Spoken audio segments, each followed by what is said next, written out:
അതെ, ഞങ്ങളുടെ കൂട്ടത്തിൽ ഏറ്റവും പ്രായം കുറഞ്ഞയാൾ യാത്രാ സാമഗ്രികൾക്കൊപ്പം മരച്ചുവട്ടിൽ വിശ്രമിക്കുകയാണ്. വലിയവരെല്ലാവരും വന്നിട്ടുണ്ട്. ബഹീറ ഇടപെട്ടു. അത് പാടില്ല.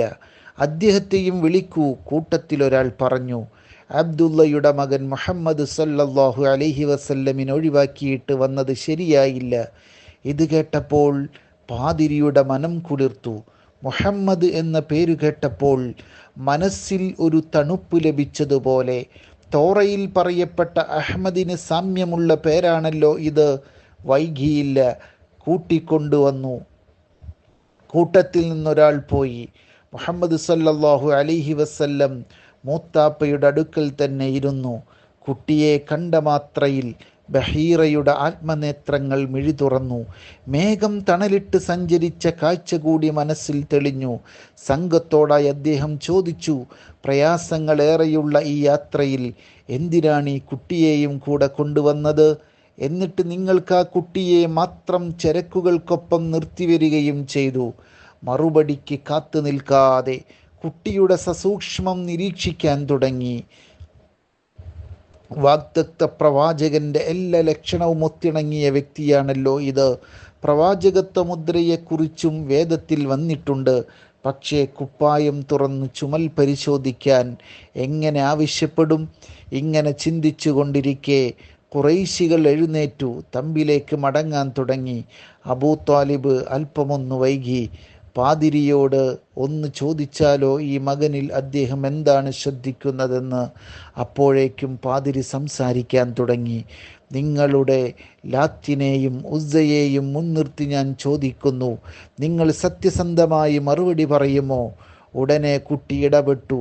ലാത്തിനെയും ഉസ്സയെയും മുൻനിർത്തി ഒന്നും ചോദിക്കരുത്. ശരി, അള്ളാഹുവിനെ സാക്ഷി നിർത്തി ഞാൻ ചോദിക്കട്ടെ. അതെ, ചോദിച്ചോളൂ. വ്യക്തിപരമായ ചില ചോദ്യങ്ങൾ ബഹീറ ചോദിച്ചു. വ്യക്തമായതിന് മറുപടിയും നൽകി. പ്രവാചകത്വ മുദ്ര പരിശോധിച്ചു. ബഹീറാക്ക് കാര്യങ്ങൾ ബോധ്യമായി. ബഹീറായിൽ കണ്ട മാറ്റം അബൂ ത്വാലിബിനെ ആശ്ചര്യപ്പെടുത്തി. അദ്ദേഹം ചോദിച്ചു, എന്തിനാണിത്ര പ്രാധാന്യത്തോടെ നിങ്ങൾ അപഗ്രഥിക്കുന്നത്? ഓ ഖുറൈശികളെ, ഇത് ലോകത്തിന് കാരുണ്യമായി പ്രപഞ്ചാധിപൻ നിയോഗിച്ച പ്രവാചകനാണ്. ബഹീറ മറുപടി പറഞ്ഞു. പിന്നീട് സംഭാഷണം തുടരുകയാണ്. നിങ്ങൾക്കെങ്ങനെ അറിയാം? അതെ, ഈ സംഘം കടന്നു വരുന്നത് ഞാൻ ദൂരെ നിന്ന് വീക്ഷിക്കുന്നുണ്ടായിരുന്നു. പാർശ്വങ്ങളിലെ മരങ്ങളും കല്ലുകളും ഈ വ്യക്തിക്ക് സാഷ്ടാംഗം ചെയ്യുന്നത് ഞാൻ ശ്രദ്ധിച്ചു. ഒരു പ്രവാചകന് മാത്രമേ അങ്ങനെ ഉണ്ടാകൂ. പോരാത്തതിന് ചുമലിൽ ഉള്ള പ്രവാചകത്വ മുദ്രയും ഞാൻ പരിശോധിച്ചു. നിങ്ങളുടെ സംഘത്തിൽ മേഘം തണൽ നൽകുന്നത് ആർക്കാണെന്ന് ഞാൻ ശ്രദ്ധിച്ചു.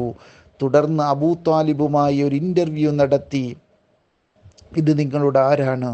എൻ്റെ മകൻ. അങ്ങനെയാകാൻ തരമില്ലല്ലോ. ഈ കുട്ടിയുടെ പിതാവ് ജീവിച്ചിരിക്കാൻ സാധ്യതയില്ല. അതെ, ശരിയാണ്. ഇതെൻ്റെ സഹോദരൻ്റെ മകനാണ്. പിതാവ് എവിടെ? ഭാഗ്യഗർഭിണിയായിരിക്കെ തന്നെ മരണപ്പെട്ടു പോയി. അല്ലാ, വാഗ്ദത്ത പ്രവാചകന്റെ എല്ലാ ലക്ഷണങ്ങളും ഈ കുട്ടിയിൽ ഒത്തുചേർന്നിരിക്കുന്നു. അല്ലയോ അബൂ ത്വാലിബ്, എനിക്ക് നിങ്ങളോടൊരപേക്ഷയുണ്ട്. നിങ്ങളുടെ സഹോദരപുത്രനോടൊപ്പം വേഗം നാട്ടിലേക്ക് മടങ്ങിക്കോളൂ. ജൂതന്മാർ തിരിച്ചറിഞ്ഞാൽ അപകടത്തിന് സാധ്യതയുണ്ട്. വേദങ്ങൾ മുന്നറിയിപ്പ് നൽകിയ ഈ പ്രവാചകൻ വലിയ മഹത്വത്തിൻ്റെ ഉടമയാണ്. കാലങ്ങൾ കാത്തിരുന്ന് വാഗ്ദത്ത നബിയെ തിരിച്ചറിഞ്ഞ ജർജസ് പക്ഷേ പ്രവാചക നിയോഗത്തിന് മുമ്പ് മൺമറഞ്ഞു. സത്യവിശ്വാസത്തിൽ ഉറച്ച് പരലോക വിജയം പ്രതീക്ഷിച്ച് യാത്രയായി. അരനൂറ്റാണ്ടിൻ്റെ അന്വേഷണം സഫലമാക്കിയായിരുന്നു വിയോഗം. പ്രവാചക ചരിത്രത്തിൽ എന്നേക്കുമായി അടയാളപ്പെട്ട ബഹീറ അവസാനിക്കാത്ത ഓർമ്മയുടെ ഭാഗമായി മാറി.